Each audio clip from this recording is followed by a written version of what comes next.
Boa noite a todos. Boa noite.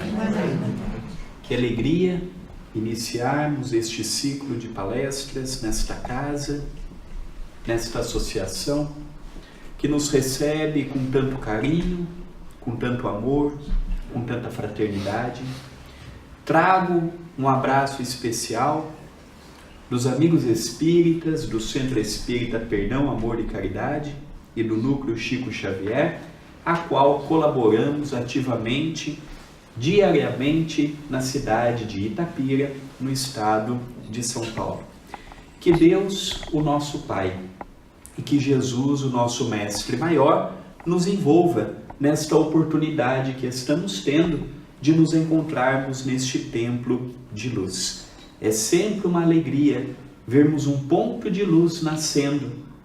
É sempre uma alegria vermos uma luta que se faz abrir um centro espírita, uma associação e dar os seus frutos, abrindo as suas portas a nós os encarnados e também aos espíritos que não vemos. Ainda bem que eles não têm problema de trânsito. Então nós podemos estar num número reduzido, mas com certeza aqueles que gostariam daqui estar e não puderam, estarão recebendo também a visita fraterna dos generosos amigos espirituais.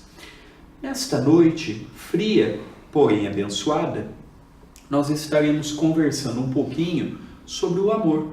O amor é uma temática antiga. O amor é uma temática que todos nós temos condições para conversar, dialogar e trocar experiências.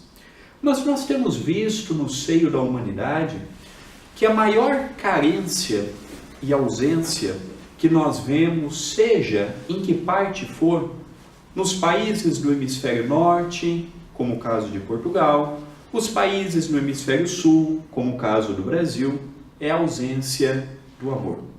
Começando perante nós mesmos, se estendendo para com a nossa família, chegando no ambiente corporativo das empresas, das multinacionais, dos encontros sócios religiosos na sociedade de modo geral. O amor é uma palavra que nós lemos habitualmente, conversamos, mas nós sentimos amor? O amor interfere diretamente na nossa paz de espírito, na nossa paz material e na nossa relação para com o semelhante.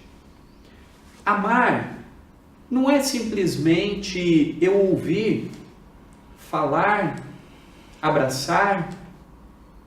Amar é troca de sentimentos. Para eu amar, eu não preciso dizer nada. Para eu amar, eu simplesmente deixo que saia de mim determinadas energias que materialmente ninguém vê. Quando nós conversamos com uma outra pessoa, seja uma conversa edificante ou uma conversa que ninguém vai ganhar com ela, eu solto uma energia. A nossa ciência, ela capta o que o nosso grau espiritual permite. Quando estudamos as obras ditadas pelo espírito de André Luiz, através da mediunidade de Francisco Cândido Xavier, que carinhosamente chamamos de Chico Xavier, nós vemos a antecipação que se encontra naquelas obras. E falando do amor, certa feita eu estava retornando de Campinas a Itapira, uma distância de aproximadamente 50 quilômetros. E um amigo espiritual se fez visível e me perguntou em alto e bom som: André, o que é o amor? Não parece ser uma pergunta simples? Só que lá no Brasil, não sei se em Portugal acontece o mesmo, quando nós não sabemos a resposta, nós falamos e não falamos nada. Aqui acontece assim também? Lá você quer mostrar o que você não sabe. Então você fala e não disse nada. Eu disse para mim mesmo, eu tenho duas opções. Ou eu tento enganar o espírito que está vendo o meu pensamento, e também vou me enganar, ou eu vou ser franco e falar que eu não sei o que é o amor. Eu sei o que é falar eu te amo, mas será do falar eu te amo corresponde com amor? Ou eu escrever eu te amo corresponde com amor? Porque a mesma pessoa que eu falo eu te amo, passou um instante eu estou falando alto com aquela pessoa. Isso é amar? Tacar na pessoa uma carga emocional que nem sempre é de responsabilidade dela ou dele, isso é amar? E eu fui sincero primeiro para comigo, porque antes de eu ser sincero para com os outros, eu tenho que ser para comigo. Aí falei para o amigo espiritual, eu não sei o que é o amor. Eu confesso que foi uma pergunta que eu não esperava naquele momento.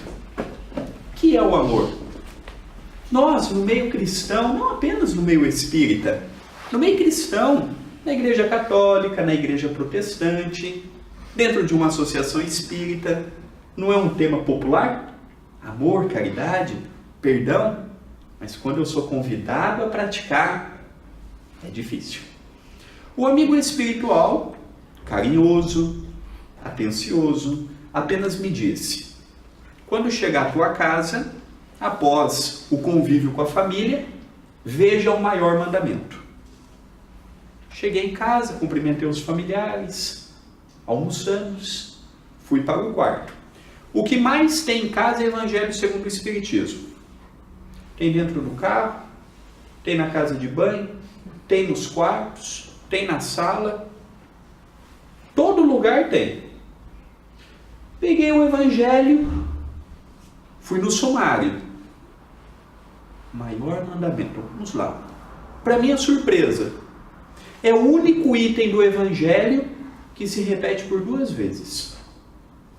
Nenhuma mensagem bíblica, nenhuma mensagem de Allan Kardec, nenhuma mensagem de espírito nenhum, nem do Espírito da Verdade, está colocado 2 vezes. O maior mandamento está. E isso me intrigou. Está no capítulo 11, amar o próximo como a si mesmo, e no capítulo 15, fora da caridade não há salvação. E eu li. É uma narrativa bíblica, está no Evangelho de Mateus, capítulo 22, versículos de 34 a 40. Então fala que Jesus havia calado a boca dos saduceus, pela resposta que ele deu às indagações. Os fariseus, vendo esta movimentação, reuniram-se numa assembleia e um doutor da lei lhe questiona qual o maior mandamento. Eu vou falar a narração toda e nós vamos estudando por partes. Quando Jesus é perguntado, Jesus fala: podemos dividir todos os ensinamentos e todos os profetas em 2. Amarás a teu Deus de todo o teu coração, de todo o teu entendimento e de toda a tua vontade, e ame o teu próximo como a ti mesmo. Fiz a leitura e ele me perguntou: compreendeu o que é o amor? Eu disse não. É uma passagem que eu já ouvi muitos companheiros comentar, eu mesmo já tive a oportunidade de comentá-la, mas da perspectiva que me pede, eu não compreendi o que é o amor lendo a narrativa bíblica. Ele me falou: olhe os detalhes. Primeiro ponto, Jesus é um espírito do futuro. Segundo Emmanuel, Jesus está na direção do planeta Terra desde que o planeta existe. Desde que isso daqui foi constituído, que não havia forma, que não havia vida em forma alguma, Jesus já era o dirigente do nosso planeta. A sua potencialidade anímica dele era algo extraordinário. Eu fui compreender um pouquinho de Jesus estudando Chico Xavier. Porque o Chico, em proporção menor, foi o que Jesus foi em proporção inimaginável há mais de 2000 anos atrás. Então, quando aqueles doutores da lei foram questioná-lo com o intuito de obter uma resposta que pudesse levar Jesus à crucificação, à zombaria, ao sarcasmo, Jesus percebeu a pergunta que foi direcionada. E aí eu me lembro da vida do Chico. Numa das primeiras vezes que o meu pai foi à casa do Chico, sem vê-lo, sem conhecê-lo, ele já na casa dos 70 anos de idade, já não era um jovem. O Chico olha para ele e pergunta: como está, Sérgio? Sem conhecer o meu pai. Meu pai noivo, eu e a minha irmã, sonho do casal. Como está a Soraya, a sua noiva? Como está a tua mãe, a Dona Maria da Glória? Como está o teu pai, o senhor José Vilar? E foi declinando nomes que as pessoas que estavam no autocarro com ele não conheciam. Esse ponto chamou muita atenção. Numa outra vez, Chico olha para ele. Meu pai trabalhou numa agência bancária, chegou a ser gerente titular, gerente geral, e quando ele chegou a este posto, calhou dele visitar o amigo em Uberaba. O Chico olha para ele e fala: Sérgio, você tem compromisso com a oratória e é necessário que estude 2 horas por dia. O meu pai pensou: o Chico está doido. Prestes a casar, tenho hora para entrar na agência bancária, mas não tenho hora para sair. Não sei se aqui tem alguém que trabalhou em banco há 30, 35 anos atrás. Não era automatizado como nós temos as agências hoje. Como é que eu vou estudar 2 horas por dia? O Chico olha para ele e fala assim: Sérgio, eu ainda não estou doido. Durma menos e estude mais. Se esse homem foi extraordinário, quem foi Jesus?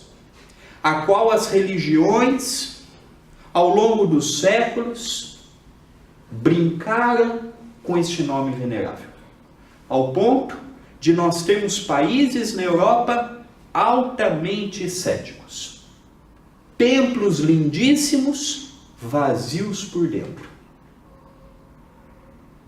Vazios por dentro. Guerras, conflitos, extermínios, colocando na figura daquele que veio para nos mostrar um caminho de amor, um caminho de bondade e um caminho de responsabilidade, um ser guerreiro como homem daquela época.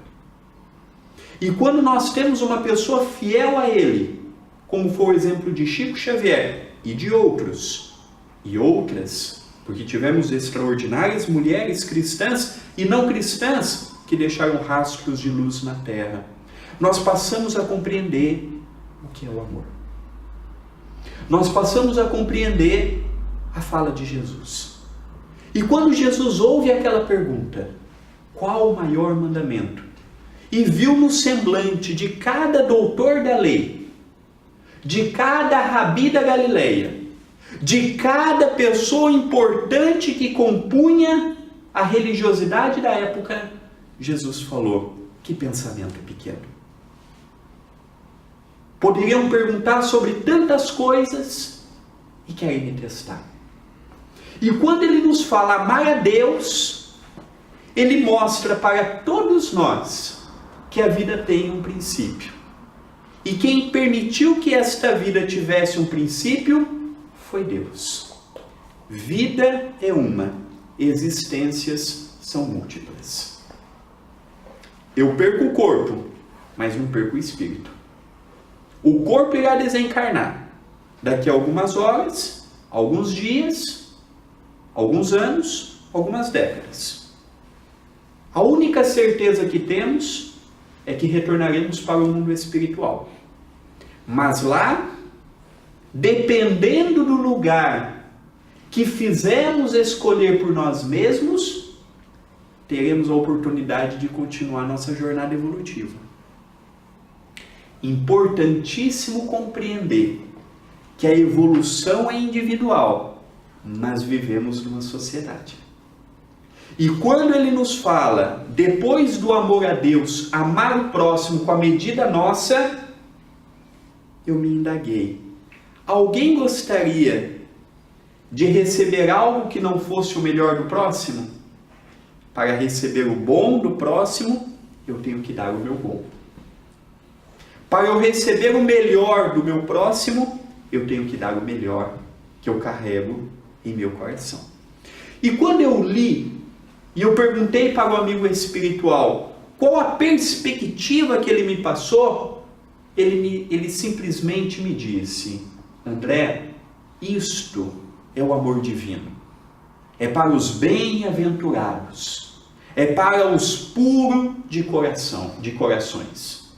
Aqueles que já não têm mais a nesga da vaidade, a nesga do individualismo, a nesga de que eu posso, eu sei, eu mando, já consegue ver no próximo um irmão, uma irmã, consegue ver em Deus o Todo-Poderoso, que lhe deu o maior dom, que é um novo corpo físico, para o seu recomeço, e quando vem na condição de um missionário, ajudar aqueles que ainda não compreenderam o caminho e a senda do bem.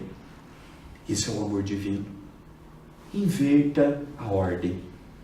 E eu passei a ver que sem nos amarmos, eu não tenho condições para amar ninguém.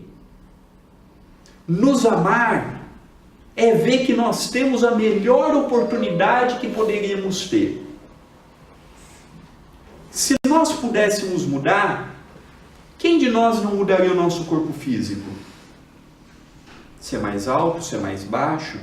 Aquele que é um pouco fortinho, queria ser menos? Aquele que é muito magrinho, queria ter mais massa?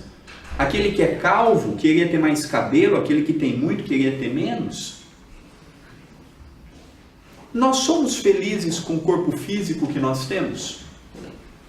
Nós aceitamos de bom grado a oportunidade que nos foi dada? Muitas pessoas não são felizes porque usam como parâmetro o que o outro tem. E pelo outro ter, e eu não tenho, ele ou ela é mais feliz do que eu sou. Eu tenho que ser feliz com o que eu tenho. Minha mãe me ensinou: André, não tem homem mais bonito do que você. Se eu não me achar bonito, quem me achará? O amor está em você valorizar a oportunidade que você tem. Não adianta eu achar bonito do outro. Não adianta eu achar bonito o que não é meu. Eu tenho que valorizar o que é meu. Pode não ser o que o outro tem. Pode não ser com a mesma volúpia que o outro possui. Mas é o que me foi emprestado. Porque, em verdade, nada que momentaneamente está em nossas mãos é de nossa posse. Nós não somos donos. Não sei se aqui usa o mesmo termo, vocês me corrijam. Somos usufrutuários. Aqui tem esse termo? Eu uso. Desencarnei, vai para a mão do herdeiro, vai para a mão do governo, vai para a mão do banco. Alguém vai ficar com aquela casa. E é muito comum, numa atividade de desobsessão ou mediúnica, você dialogar com o espírito incorporado no médium de psicofonia, e ele está na antiga casa dele, com a antiga família, achando que está tudo normal. E por não saber que desencarnou, está obsediando os familiares ou os novos moradores daquela casa. Não porque são maus, mas porque são ignorantes. Qual que é o significado de ignorante? Ignora algo. A palavra ignorante não é ofensiva. Nós não sabemos tudo. Em quantos pontos nós não somos ignorantes? Se alguém chegar para mim, abrir uma cabine de avião e falar, agora André, você vai para o Brasil, se vira. Eu não vou sair de Portugal. É tanto botão, é tanta alavanca que eu não sei nem como é que senta ali no negócio. Eu sou ignorante em pilotar um avião. Mas em outras coisas eu posso compreender.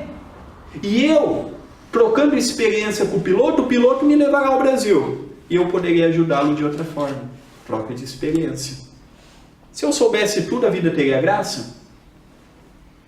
Se eu fosse 1001 utilidades, a vida teria graça?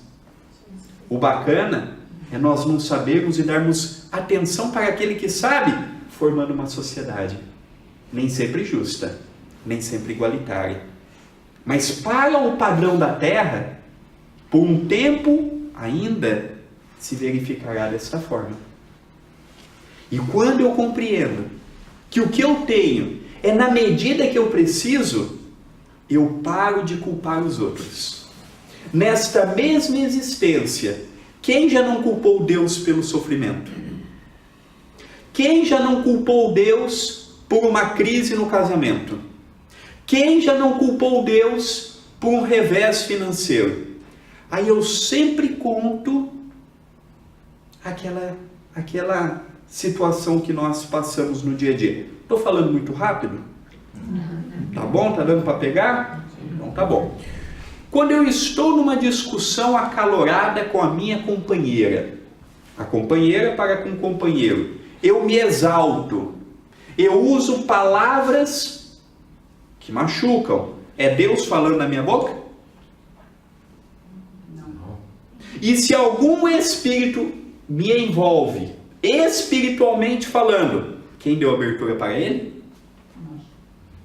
Portanto, uma crise conjugal é culpa de Deus? Culpa tua, culpa minha, culpa nossa. Chego e gasto mais do que possuo. Ganho 2.000 euros por mês. Salário bom, hein? Beleza. E gasto 3. É Deus que está comprando no meu nome? É Deus que está sujando o meu nome perante as autoridades de finanças de Portugal, do Brasil, de onde for? Sou eu que não tive um regramento econômico. Nós estamos na direção da nossa existência, não é Deus, não é Jesus, não é o meu anjo da guarda, não são os amigos espirituais da casa espírita que eu frequento, e nem os meus obsessores. Os espíritos bons, como os espíritos que não querem nada com nada, eles só nos envolvem se nós permitirmos. Nenhum espírito tem o poder de entrar dentro de ninguém. Nenhum espírito tem o poder de entrar em casa nenhuma, se eu não abrir a porta. Pelo pensamento, pelo diálogo, pelos ideais.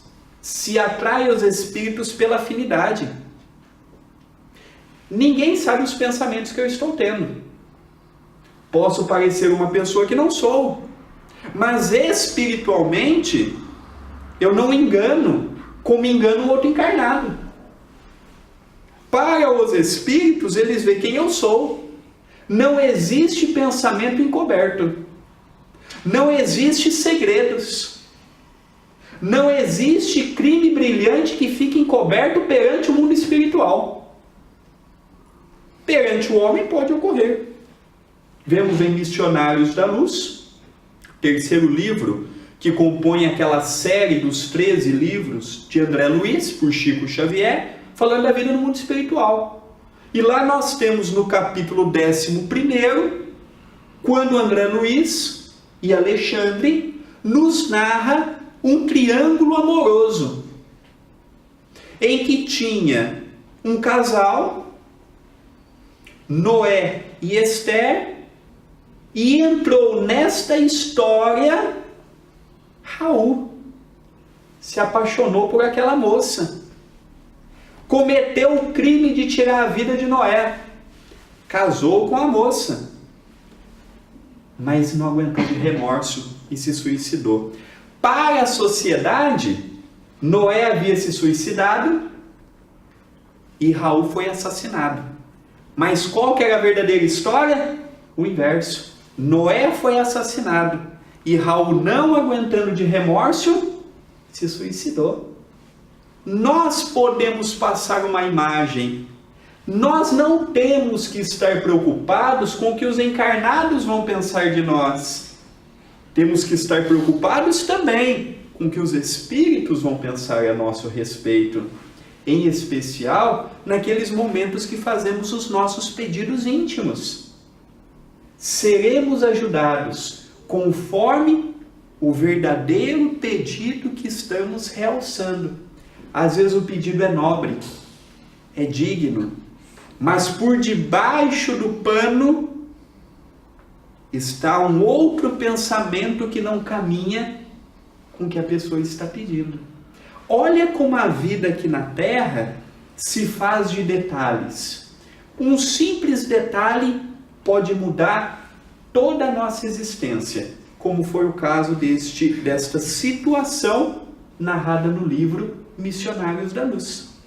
Amar a nós mesmos não é se julgar o último biscoito do pacote, aqui tem essa expressão, se julgar insuperável. Eu estou ausente do centro em Itapira, não estou fazendo falta. A falta que eu faço é de um abraço. Eu fisicamente, mas a casa está trabalhando. Eu estando lá ou não.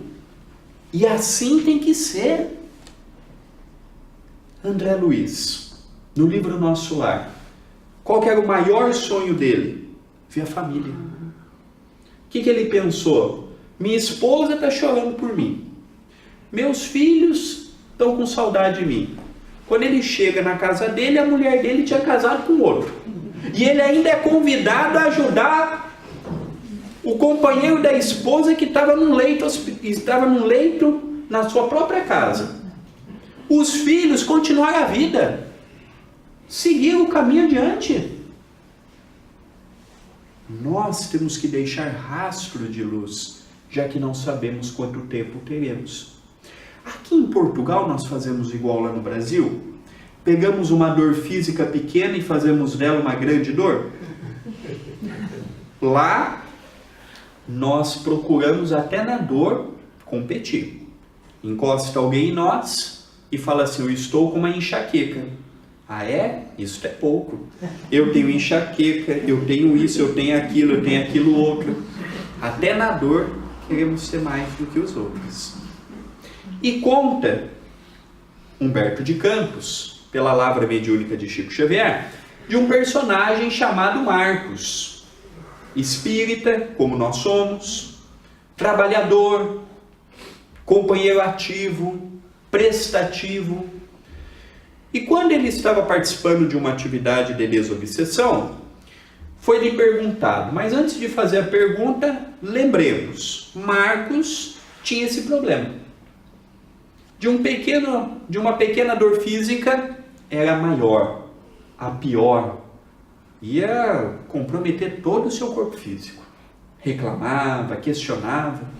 E um dia o amigo espiritual lhe indagou, Marcos, você tem o carro que gostaria de ter? Ele falou, não.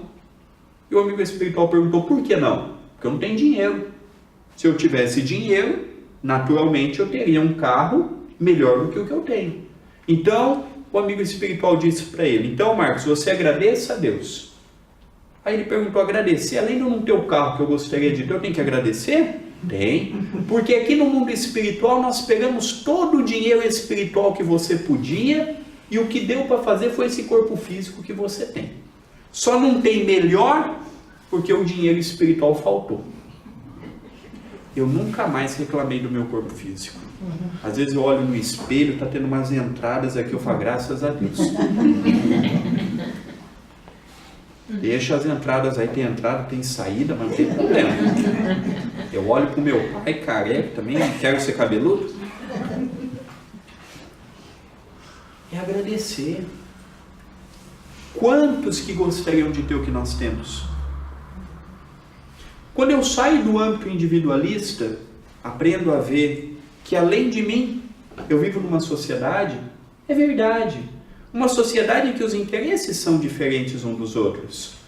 Tem uns que estão vivendo puramente para o materialismo, tem outros que já estão dando valor para o lado espiritual.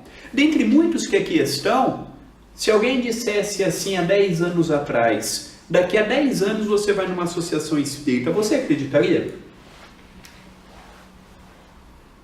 Daqui a 15 anos você vai num centro espírita. Eu não.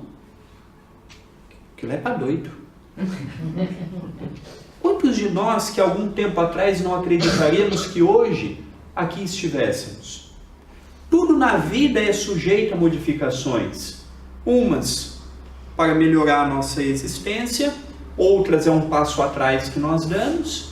Vamos revendo, aprendendo, vamos levantando, às vezes vamos dando uma tropeçada, vamos caindo.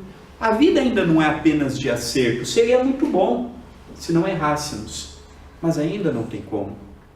O tropeço ainda faz parte.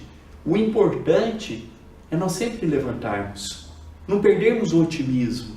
E é aí que envolve o nosso semelhante. Do nosso lado, num planeta de provas e expiações, ou de expiações e provas, não é tudo quadriculado como nós imaginamos. Nós temos do nosso lado todo tipo de espírito encarnado que nós podemos imaginar. Depressivos, com tendências ao suicídio, com tendências ao aborto, com tendência às drogas, com tendência à sexualidade desregrada, com tendência a se incendiar e a pôr fogo nas coisas. Nós temos espíritos do nosso lado de todo jeito, como também temos aqueles que a generosidade, o amor, o abraço, o olhar caridoso já faz parte. E é neste mundo que nós somos convidados a desenvolver este sentimento que não envolve rótulo. Jesus não nos disse assim: ame os teus. Ame aqueles que pensam como você pensa. Ame aqueles que agem como você age. Ame aqueles teus familiares que você tem afinidade. Seria muito fácil. Jesus, quando fala para amarmos o próximo, é todos, independente do que quer que seja, é amar, não questionar qual posição social, não questionar, é português, é brasileiro, é daqui ou é dali. Para Deus, se eu sou brasileiro, se eu sou português, se eu sou dos Estados Unidos, para Deus, se eu sou espírita, se eu sou católico, se eu sou ateu, se eu sou muçulmano, o que vai diferenciar no mundo espiritual é o amor que eu coloquei nas minhas ações. O que vai diferenciar no mundo espiritual é o modo que eu lidei, a maturidade que eu tive nos momentos decisivos da nossa existência.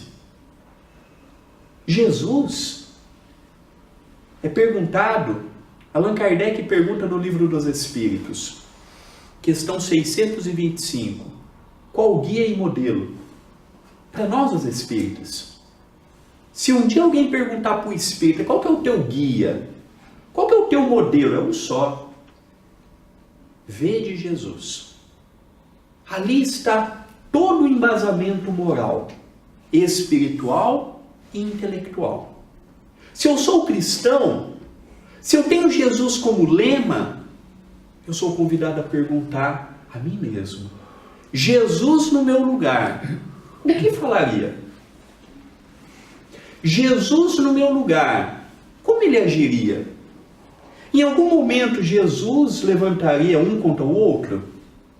Em algum momento Jesus faria algo que pudesse contaminar o seu evangelho redentor?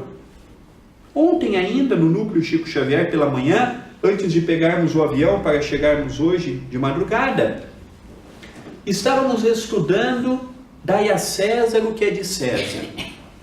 E ali nós vemos um ponto importante. Ali a retórica que o cristão dá é: Dê ao mundo material o que pertence ao mundo material. Dê a Deus o que pertence a Deus. Se tem tributo, dê. Se tem isso, faça aquilo. Mas o que mais nos chama a atenção foi o modo que Jesus respondeu. Jesus andava com pessoas que eram revoltadas com a vida. Os pescadores, as mulheres tidas de má vida, as pessoas que passavam dificuldades econômicas. Jesus era uma minoria de pessoas abastadas que andava com ele. Eram leprosos, doentes, aquelas pessoas que a sociedade rejeitava, que deixava de lado. Esses seguiam Jesus. E quando ele foi perguntado, é lícito pagar imposto? Qualquer palavra que Jesus dissesse, fora do que ele disse, poderia ter levado a uma revolução civil naquela época. E Jesus teve a noção da fala. Será que nós já paramos para analisar a responsabilidade de se dar uma opinião? Nós já paramos para analisar quando eu passo uma informação que não corresponde com a verdade e aquilo prejudica um casamento, uma relação de pais para com filhos, uma relação profissional ou religiosa, a participação e a coautoria que eu tenho? Por isso que às vezes é preferível ser mudo. Às vezes a gente olha para o mudo e fala assim, coitado. Não, coitado de você que fala. É uma bênção ser mudo. É uma bênção ser cego. É uma bênção não ouvir. Porque às vezes a gente olha, mas deturpa o que vê. Às vezes nós ouvimos e interpretamos de modo equivocado. Às vezes eu falo, lá no Brasil tem um dito que fala assim, quem conta um conto, aumenta um conto. Ou acrescenta um ponto. A gente sempre aumenta. Porque se eu passar o que eu ouvi, não tem graça.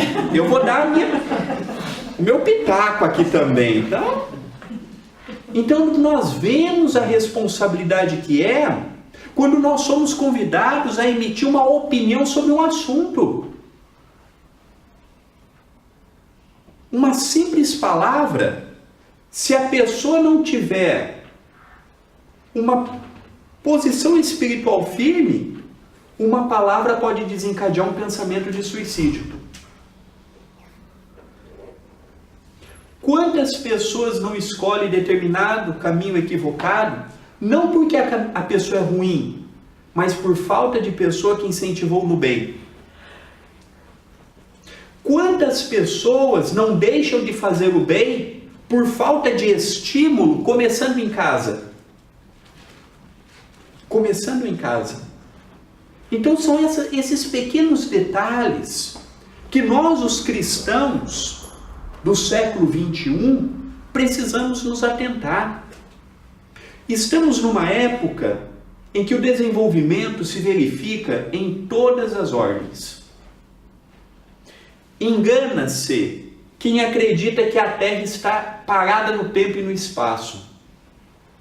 Engana-se quem pensa que a Terra continuará a ser o celeiro da corrupção, da maledicência. Já está vindo uma geração nova que vai ajudar na construção de um projeto que não se faz em um ano, em 10 anos, em 100 anos, para que a Terra alcance os páramos de mundo de regeneração. Aí fica a pergunta para nós: se por um acaso a Terra mudar de expiações e provas para a regeneração, nós que nos encontramos nesta Assembleia, já somos espíritos para coabitar um mundo de regeneração? O espírita quer a regeneração. Mas antes de operar a regeneração lá fora, tem que ter a regeneração aqui dentro. A regeneração não coabita um coração que pensa em primeiro lugar em mim. Eu tendo alimento, eu não passando frio, aí eu penso em ajudar o próximo. Eu penso em dar um agasalho. Neste frio, Já estamos caminhando para o encerramento do inverno. Quantas pessoas a gente deu um agasalho e matou o frio? Não precisam levantar a mão nem contar, só para a gente pensar. Quantas pessoas? E falando por mim, eu abro o guarda-roupa, eu tenho que tomar cuidado para aquelas blusas de frio não caírem em cima de mim. Uma vai me fazer falta?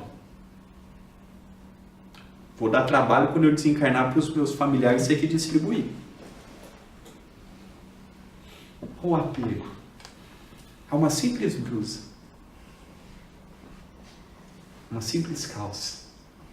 Amar o próximo é compreender que não existe casamento perfeito, não existe filhos perfeitos, pais perfeitos, locais de trabalho perfeitos.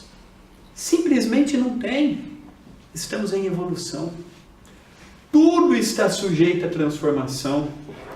Tudo está sujeito ao progresso. E quando eu amo aqueles que Deus colocou na minha vida diretamente, e amo também aqueles que Deus colocou na minha vida de modo indireto, hoje eu compreendo aqueles resgates de outrora que vem na forma de um familiar próximo, que vem próximo do trabalho, que vem próximo dentro de uma associação espírita.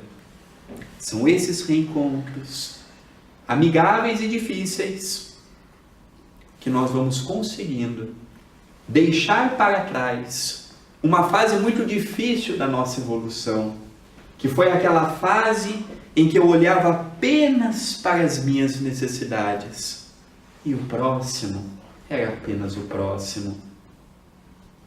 Jesus nos ensina que amar antes de amar a si é amar ao outro. Depois que eu conseguir amar o outro, eu vou dedicar o tempo a mim. E aí eu vejo a vida de Chico Xavier, a renúncia daquele homem, a renúncia de tempo, a renúncia com a família, a renúncia no mundo, para atender aquelas mães que perdiam os filhos. Que dor! Aqueles pais que perdiam os filhos, os netos, os familiares. Sempre com um sorriso. Inúmeras dores físicas. Sempre com um sorriso. Chorava por dentro, sorria por fora. É esse o trabalho com Jesus. É enfrentarmos o mundo como foi lido há pouco. Não foi lido no capítulo 5? O mundo ainda não traz a felicidade. Seja aquele que está num trono, seja aquele que tem a palha. O mundo ainda não é para alcançarmos aquilo que sonhamos.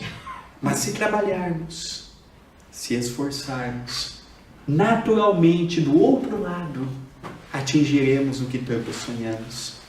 E encerra a mensagem dizendo, como início, amar a Deus. Como eu vou amar a Deus sem nos amar, sem amar o próximo? Como eu vou amar a Deus se eu tenho dificuldade de mentalizar quem é Deus? Que é Deus? Qual o papel de Deus?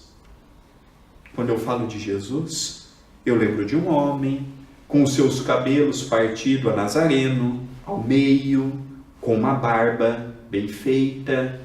Eu tenho um biotipo do Cristo. Qual é o biotipo de Deus? Quando eu falo de Deus, o que eu mentalizo? Quando eu falo de Deus, o que vem na minha cabeça? Eu sei que Ele existe, mas vem a descoberta de corrermos atrás dEle. Ele fez tudo que os nossos olhos veem, nos deu as oportunidades, mas não é Ele que vai estar próximo de nós. Nesta reflexão, nós vamos chegando perto dEle, alcançando o que Jesus dizia na sua época: eu e o Pai somos um só. Jesus não perdeu a individualidade. Jesus não perdeu o seu papel, mas a simbiose e o trato entre os dois era tamanho que ele dizia: eu e o Pai somos um. Nós temos dificuldade de ter essa vinculação com o nosso anjo da guarda. aquele que tutela a nossa encarnação desde o momento que nascemos. Imagina chegarmos a este ponto, mas chegaremos. O bonito da vida é que um dia seremos um exemplo para outros. Um dia nós conseguiremos fazer o que os espíritos de nossa veneração fizeram, cada qual na sua época. Mas uma coisa que me chama a atenção: nenhum espírito de luz que passou pela Terra teve uma vida sem problema, teve uma vida sem conflito, teve uma vida sem dilema, sem ter que fazer escolha. Todos eles tiveram que optar, como nós somos convidados na atualidade. Optar o caminho que desejamos. Que Deus, o nosso Criador, o nosso Pai, aquele que nos deu as melhores oportunidades para o nosso crescimento, e que Jesus, o governador, o dirigente, o arquiteto intuído por Deus, que Jesus também nos abençoe. Mesmo que a nossa existência tenha aquelas situações em que nós imaginamos ser maior do que nós, mais fortes do que nós, não desanimemos. Enfrentemos o mundo com cabeça erguida, com o Evangelho no coração, compreendendo o nosso papel, aceitando o nosso papel e compreendendo que tudo passa. Tudo na vida passa. E quando bem suportado, é um ponto positivo que levaremos conosco para o outro lado da nossa existência. Porque aqui estamos de passagem. A nossa verdadeira pátria não é nesta dimensão. Aqui, como diz, quando é perguntado por Allan Kardec, em O Livro dos Espíritos, Kardec pergunta: no mundo espiritual, podemos quitar as nossas dívidas perante nós mesmos e perante a lei divina? Os espíritos respondem: não. Nos planos espirituais, podem adquirir novas forças, novos conhecimentos, mas para se pagar uma dívida, é necessário que reencarne, que assuma um novo corpo e dê continuidade à sua evolução.